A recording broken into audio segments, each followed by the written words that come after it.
Jimmy, on va prendre une seconde question comme tous les jours. Celle-ci, elle est pour vous. C'est la question de Jérôme. On l'écoute. Bonjour Jimmy, bonjour Mélanie. On n'arrête pas de me dire que les personnes obèses ou en surpoids ont des gros risques de faire une forme grave du Covid. Qu'est-ce qu'il en est pour les gens qui sont anorexiques? Ma fille l'est. Est-ce qu'elle doit se faire vacciner même si elle est jeune?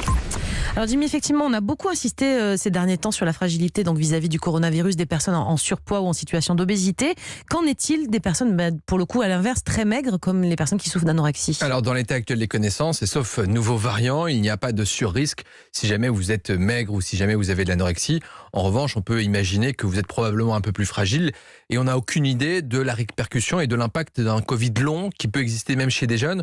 Donc, à titre personnel, je ne jouerai pas à la roulette russe, je ne chercherai pas à savoir s'il y aura peut-être des effets indésirables de la maladie ou une forme grave. Et je pense que, pour l'instant, la solution la plus raisonnable reste malgré tout la vaccination. Il dit que sa fille donc est anorexique et jeune. Est-ce qu'elle peut, donc elle doit, selon vous, se faire vacciner malgré tout? Parce qu'on ne sait pas quel âge elle a. Parfois, on est adolescent. Mais aujourd'hui, les adolescents peuvent, certains... Alors, ils pourront se faire vacciner à partir du 15 juin, sans critères de pathologie. Là, pour l'instant, on a réservé simplement... Entre 12 et 17, ça exactement, voilà. Entre 12 et 17 ans. Pour l'instant, on peut vacciner 16, 17 et 18 ans en révolu.